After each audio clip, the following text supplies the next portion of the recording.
मालती काफी ज्यादा अमीर थी। पूरे गांव में मालती का काफी रुतबा था। मालती एक काफी बड़ी कोठी में अपनी बहू के साथ रहती थी।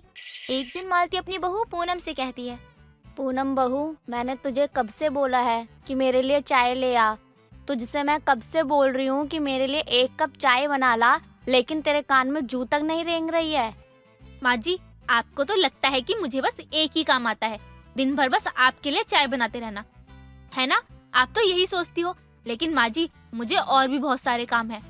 घर में बस मैं और तू ही रहते हैं। 2 जन का तो काम होता है घर में, तुझसे वो भी नहीं हो पाता है। अरे जब मैं तेरी उम्र की थी ना, तब तो मैं पूरे घर का काम एक सांस में कर देती थी।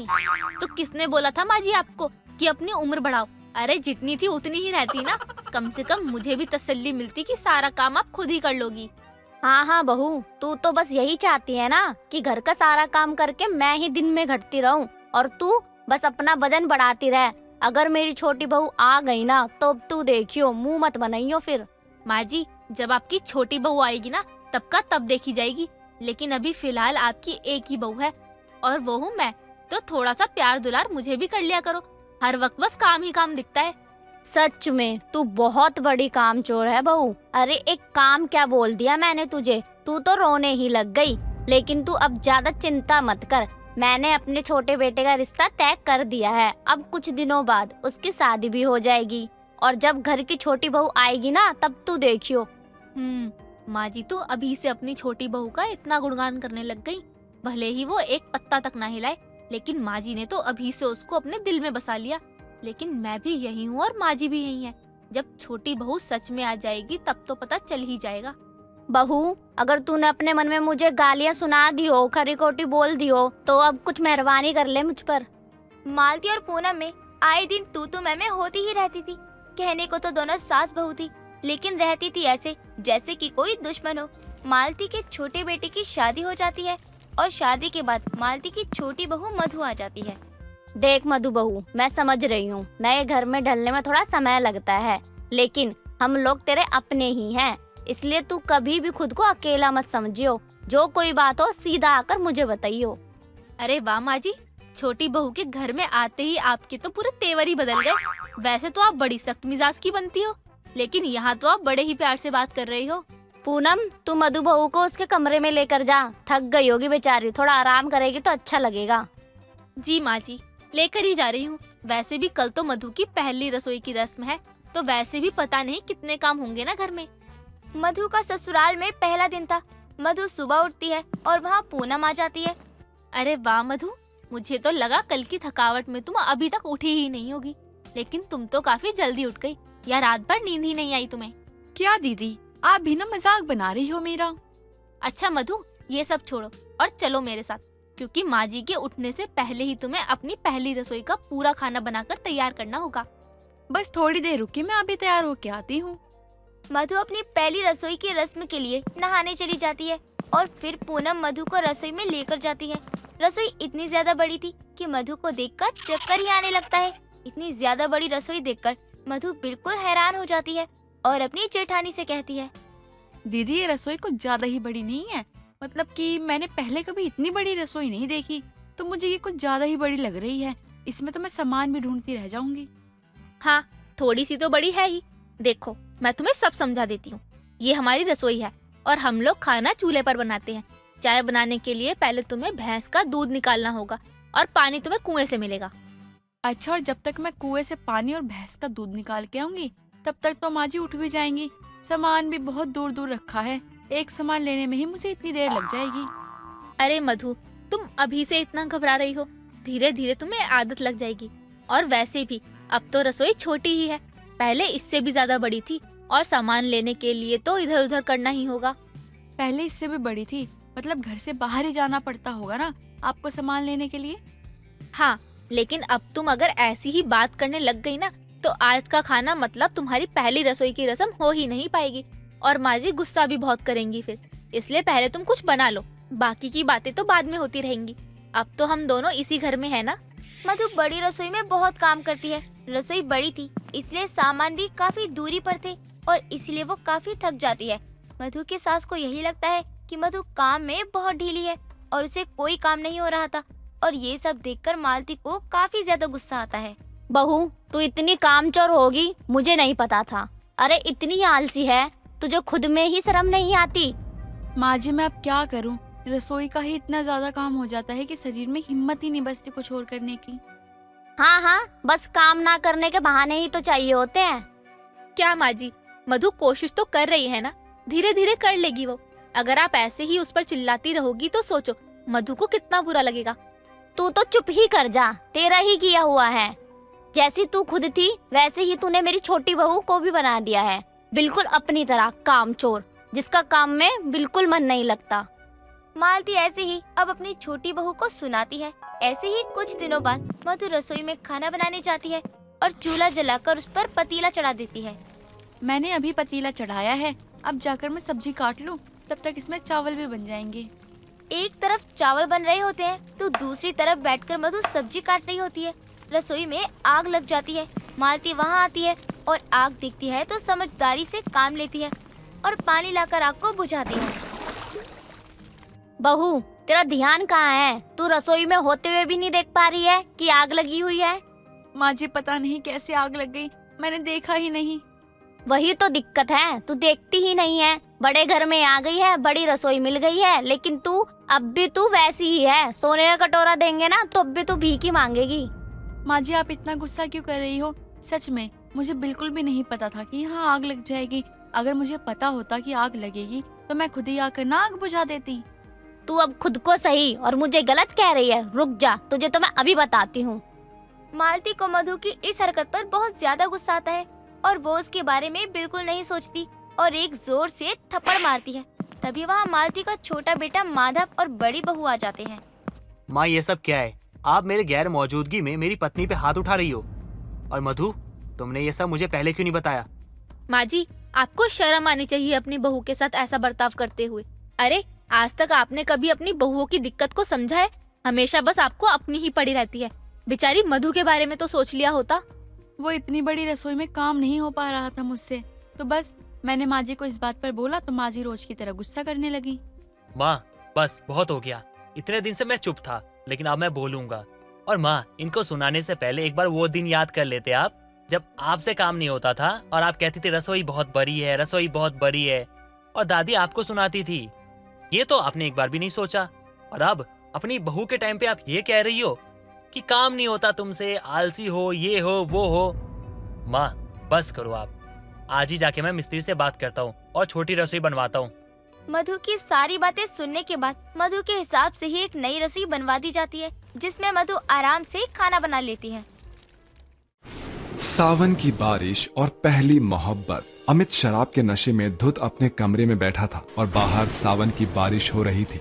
उसी समय अमित के पास उसकी दोस्त ऋचा आती है। अमित, तुम्हें क्या हो गया है? तुम तो ऐसे नहीं थे ना, तो तुम कब से इतनी शराब पीने लगे?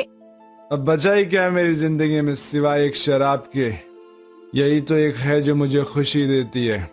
अरे क्या शराब शराब कर रहे हो? यहाँ तुम्हारी माँ तुम्हारे लिए इतना परेशान रहती है और एक तुम हो कि अपनी जरा भी परवाह ही नहीं करते हो। जो भी बात है, कोई गम है तो बताओ ना मुझे। मैं तुम्हारी बचपन की दोस्त हूँ, तुम मुझे तो सब बता सकते हो। अब मेरा कोई नहीं है। तुम यहाँ क्या कर रही हो? मेरे दुख पर हंसने आई हो?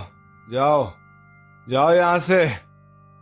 अमित, अगर तुम मुझे सच में कुछ नहीं समझते हो, अपना दोस्त नहीं मानते हो तो ठीक है, मैं यहाँ से चली जाती हूँ और फिर कभी नहीं आऊंगी। लेकिन मैं तुम्हारे लिए कुछ भी हूँ तो बताओ ना। ऋचा। सुबह सुबह अमित जॉगिंग के लिए जा रहा होता है और सामने से एक दिव्या नाम की लड़की हाथ में पूजा की थाली लेकर मंदिर की तरफ जा रही होती है। तभी अमित और दिव्या की टक्कर हो जाती है और दिव्या के हाथ से पूजा की थाली गिर जाती है। तुम देख के नहीं चल सकते हो? आज सावन का पहला दिन है और सावन के पहले ही दिन तुमने मेरी पूजा की थाली गिरा दी। तुम्हारी आंखें है या बटन है? ओ हेलो मैडम, जो आप मुझे बोल रही हो ना, ये तो मैं भी आपको बोल सकता हूँ ना। आपकी आंखें नहीं है क्या? खुद को देखो पहले, फिर दूसरों पर उंगली उठाओ, समझे आप? कैसा बदतमीज लड़का है। एक तो गलती कर दी, ऊपर से मुझे ही सुना रहा है। ज्यादा ही अकड़ है क्या तुझमें? पूजा पाठ के मामले में भी खुद की गलती नहीं मान सकता है क्या तू? बेशरम कहीं का। मैं इन सब पर यकीन नहीं करता और मुझ में इतनी हिम्मत है कि मैं सही को सही और गलत को गलत बोल सकूं। ठीक है, जाओ अपना काम करो और मुझे भी अपना काम करने दो। दोनों बात कर ही रहे होते हैं कि तभी बहुत जोर से बारिश होने लगती है। दिव्या अमित का हाथ पकड़कर एक दुकान के पास खड़ी हो जाती है बारिश से बचने के लिए।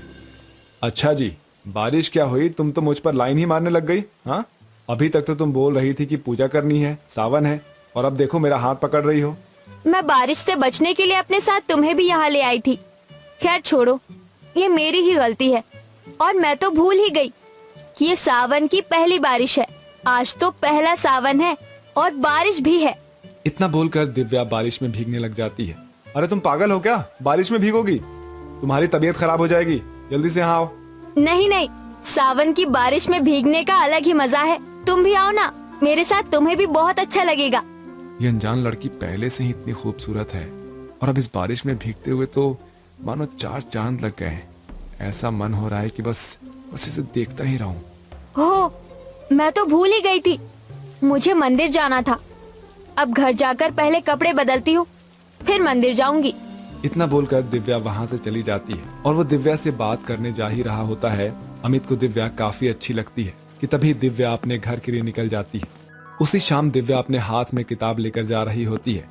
तभी दिव्या को एक लड़का परेशान कर रहा होता है। हाँ, जा रही हो ऐसे मौसम में? कहो तो मैं आपको छोड़ दूं। शर्म नहीं आती एक लड़की को ऐसे परेशान करते हुए? और मैं कहीं भी जाऊं उससे तुम्हें क्या लेना देना है? ओ मैडम, गुस्सा क्यों कर रही हो? हाँ, मैं तो बस आपकी मदद करना चाहता हूँ। अब अगर अचानक से बारिश हो जाए तो फिर कोई तो होना चाहिए ना आपकी मदद के लिए। इसमें बुराई क्या है? बुराई तुम्हारी बात में नहीं बल्कि तुम्हारे अंदर ही है। किसी लड़की को अकेले देखकर उसे परेशान करने आ गए। तुम यहाँ से जा रहे हो या मैं यहाँ लोगों को बुलाकर तुम्हें सबक सिखाऊं? मैडम, ये रोड तो पूरी सुनसान है। आपको यहाँ कोई दिख रहा है क्या? वो लड़का दिव्या का हाथ पकड़ता है। दिव्या की किताबें नीचे गिर जाते हैं। तभी वहाँ अमित अपनी बाइक से उस लड़के के मुंह पर बाइक से कीचड़ उड़ाता है। हे, कौन है तू? और ये क्या किया तूने? मेरे मुंह पर कीचड़ कैसे उछाला? नमस्कार जी, मेरा नाम है अमित। आप तो नहीं, लेकिन ये मैडम मुझे जरूर जानती हैं। और आप इन्हें परेशान कर रहे हो कब से? तो बताओ, कीचड़ नहीं तो क्या दूध फेंकता तुम्हारे ऊपर? थैंक यू अमित, ये लड़का मुझे कब से परेशान कर रहा था। अच्छा हुआ तुम आ गए। अब उस दिन की भरपाई भी तो करनी थी ना। गलती से ही सही, लेकिन मैंने आपकी पूजा की थाली गिरा दी थी ना। और देखो, भगवान ने मुझे भेज दिया तुम्हारे पास मदद के लिए।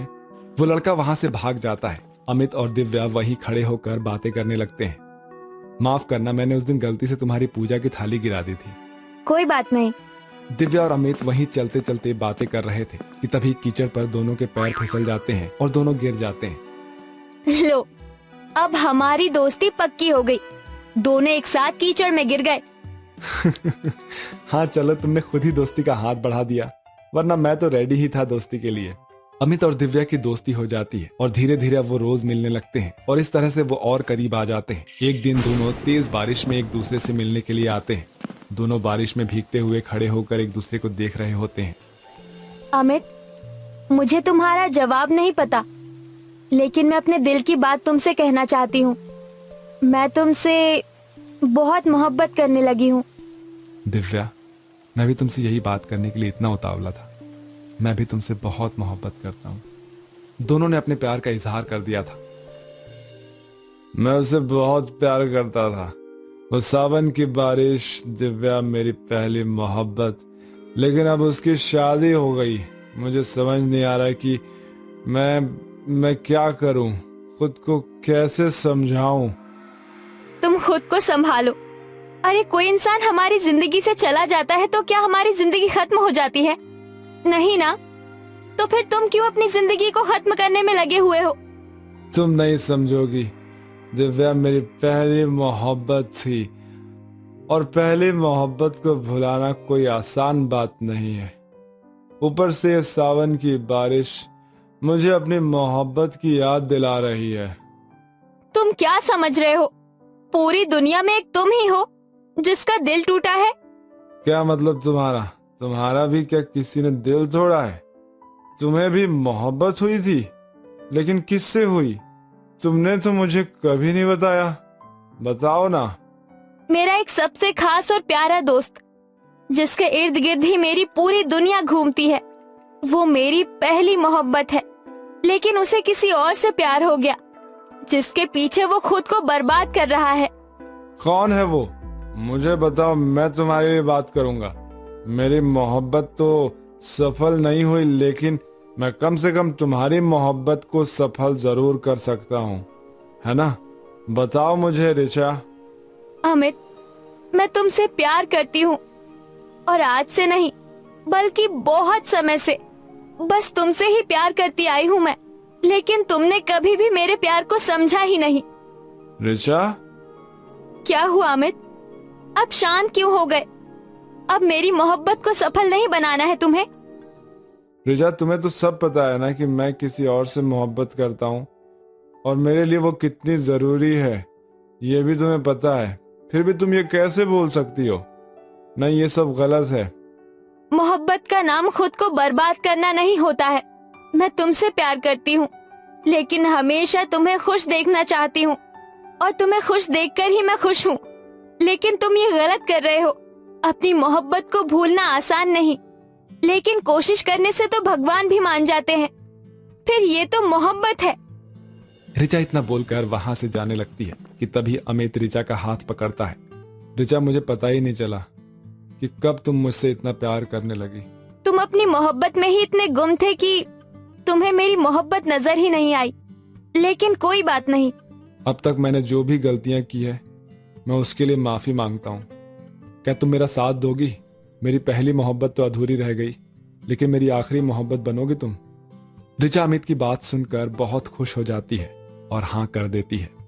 जुगनू सुबह में गैम्बलिंग करके घर आता है। तभी उसकी पत्नी मेघा जुगनू के पास आती है। ये क्या है जुगनू, तुम रात भर बाहर रहते हो, मेरे बारे में जरा भी नहीं सोचते। देखो, मैं तुम्हें आखिरी बार समझा रही हूँ, ये सब हरकतें छोड़ दो, वरना मैं अपने मायके चली जाऊंगी। अरे तुम्हारे पास मायके जाने के अलावा कोई और काम है कि नहीं है? जब देखो यही बोलती रहती हो, मायके चली जाऊंगी, मायके चली जाऊंगी। अरे जहाँ जाना है जाओ यार, मेरा दिमाग क्यों खराब कर रही हो? तुम कैसे इंसान हो, अपनी पत्नी के बारे में जरा भी नहीं सोचते। अरे इतना ही था तो क्यों किया मुझसे प्यार, क्यों की मुझसे शादी? तब तो बड़ा प्यार प्यार करते थे।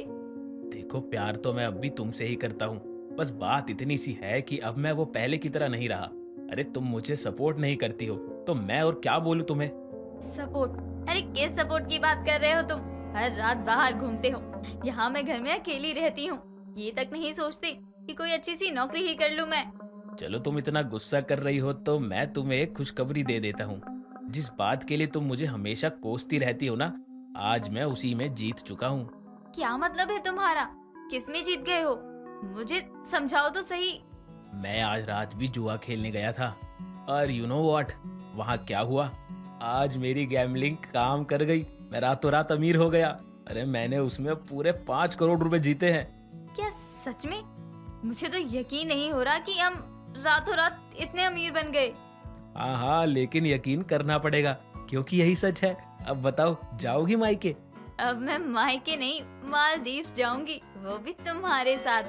नहीं नहीं, हम कहीं बाहर घूमने नहीं जा सकते, लेकिन अगर तुम जाना चाहो तो अकेले जा सकती हो, क्योंकि अभी मुझे अपनी लंबी रातों का जी भरकर फायदा उठाना है। ये तुम क्या बात कर रहे हो? देखो मेरी बात सुनो, अब तो हमारे पास पैसे भी आ गए हैं ना। अब हम एक काम करते हैं, अपना कोई नया काम शुरू करते हैं, फिर तुम्हें बार बार ऐसे पैसों के लिए कहीं जाना भी नहीं पड़ेगा। अरे तुम इतनी डर क्यों रही हो? अरे अभी तो हमारी किस्मत के सितारे चमकना शुरू हुए हैं। अब ये इतनी आसानी से शांत नहीं होने वाले हैं, और तुम्हें चिंता करने की कोई जरूरत नहीं है। हे भगवान, अब मैं इस आदमी को कैसे समझाऊं कि इतना लालच करना भी सही नहीं है, लेकिन ये तो आती लक्ष्मी को वापस करके ही मानेगा। अच्छा चलो, अब सुबह हो गई है और मेरे सोने का टाइम हो गया है, मैं चलता हूँ अब। जुगनू इतना बोलकर सोने के लिए चला जाता है। जुगनू का ये रोज का था। उसके पास बहुत सारे पैसे थे और वो उन पैसों को लेकर बहुत ऐशो आराम की जिंदगी जी रहा था। ऐसे ही कई दिनों तक चलता रहता है। एक रात जुगनू को घर आता देख जुगनू को रात में घर देखकर मेघा हैरान हो जाती है। आज सूरज कहाँ से निकला है? ओह, आज तो सूरज निकला ही नहीं, तभी तो आज श्री जुगनू रात में घर आए हैं। क्या हुआ, आज कोई मिला नहीं आपका यार दोस्त? क्या यार मेघा, जिसकी जेब में पैसा होता है ना, अरे दिन और रात दोनों उसकी मुट्ठी में होते हैं। आज रात तुम्हारे नाम। आज मैं कहीं नहीं जा रहा। मैंने सबको मना कर दिया कि आज जुआ नहीं खेला जाएगा।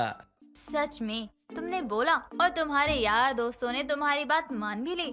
सच में आज तो चमत्कार ही हो गया। लेकिन रात के 1 बज रहे हैं, अब हम कहाँ जाएंगे? तुम्हें क्या कहीं बाहर जाना है?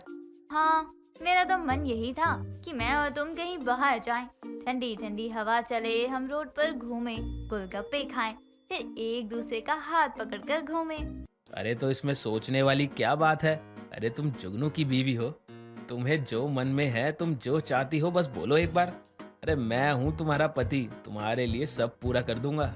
लेकिन सब तो अपने अपने घर चले गए होंगे ना, तो फिर ये कैसे होगा? एक काम करो, तुम जल्दी जाओ, जल्दी से तैयार हो जाओ, फिर हम चलते हैं।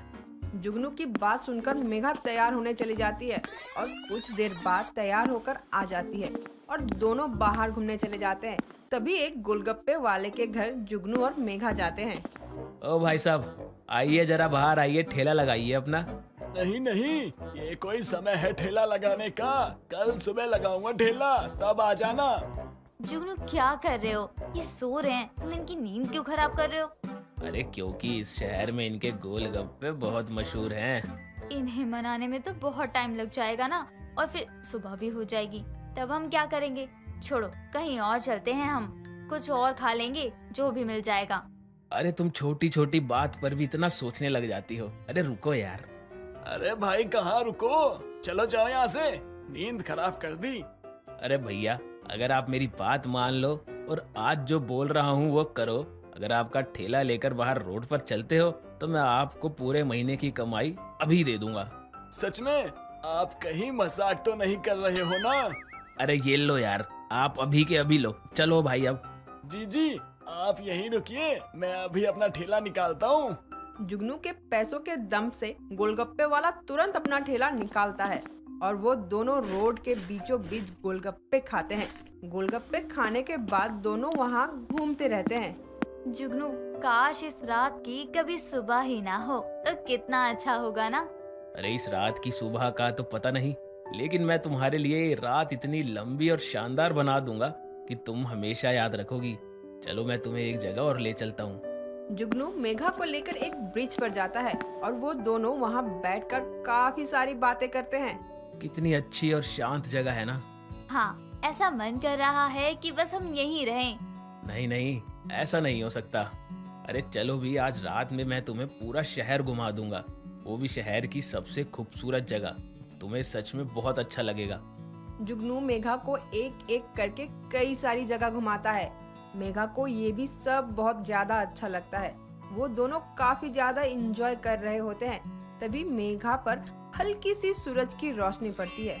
देखा जुगनू, सुबह हो गई। मैंने तुम्हें पहले ही कहा था कि सुबह होने में ज्यादा समय नहीं है। अरे अरे, तुम उदास क्यों हो रही हो? अरे मैं बोल तो रहा हूँ कि जो तुम्हारा जी चाहे वो करो आज। अरे जैसा तुम्हें अच्छा लगे वही होगा आज। अब सुबह हो गई है, अब क्या कर सकते हो? अब क्या सूरज को पैसे दे दोगे कि वो छुप जाए और चांद को पैसे दोगे कि वो आ जाए? ऐसे थोड़ी होता है। लगता है अब भी तुम्हें मेरी बातों पर ज्यादा कुछ यकीन नहीं है ना, लेकिन कोई बात नहीं, अब हो जाएगा। जुगनू मेघा को लेकर एक बहुत बड़े सेट पर जाता है जहाँ पर रात के समय की शूटिंग हो रही थी। सुबह के समय भी जुगनू मेघा को लंबी रात दिखाता है। मेघा को बहुत ज्यादा खुशी होती है और जुगनू को गले लगा लेती है। सच में ऐसा है तो लंबी लंबी रातें भी हैं।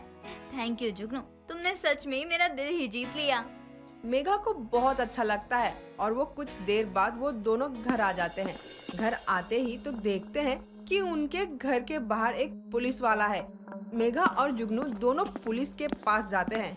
अब हमारे घर के बाहर क्या कर रहे हैं? यहाँ कुछ हुआ है? जी, हम जुगनू को गिरफ्तार करने आए हैं, जिनके खिलाफ वारंट है हमारे पास। क्या? लेकिन किस जुर्म में? जुगनू ने आखिर किया क्या है? जी ये तो आप इनसे ही पूछ लो। जुगनू, ये पुलिस वाले क्या बोल रहे हैं? तुमने क्या किया है? वो कल जुआ खेलते समय एक आदमी से बहस हो गई थी और उसी में उसका खून भी हो गया। बाकी सब तो भाग गए, लेकिन मैं इनके हाथ आ गया था। मैंने ही इन्हें कुछ पैसे दिए थे और बस एक रात की मोहलत मांगी थी कि जो मैं तुम्हारे साथ बिताना चाहता था। जुगनू ये क्या किया तुमने? मैं तुमसे हमेशा कहती थी कि ये सारे काम अच्छे नहीं हैं, इन्हें मत करो, लेकिन तुमने मेरी बात कभी नहीं सुनी और अब देखो क्या हो गया। अरे मैडम, रोना धोना बाद में करते रहना। अरे हमें अपना काम करने दो जी, हम तो ड्यूटी पर हैं। मेघा, तुम अपना ध्यान रखना। और हाँ, मैंने इतना तो कमा ही लिया था कि मैं ना भी रहूं तो तुम्हें कोई दिक्कत ना हो।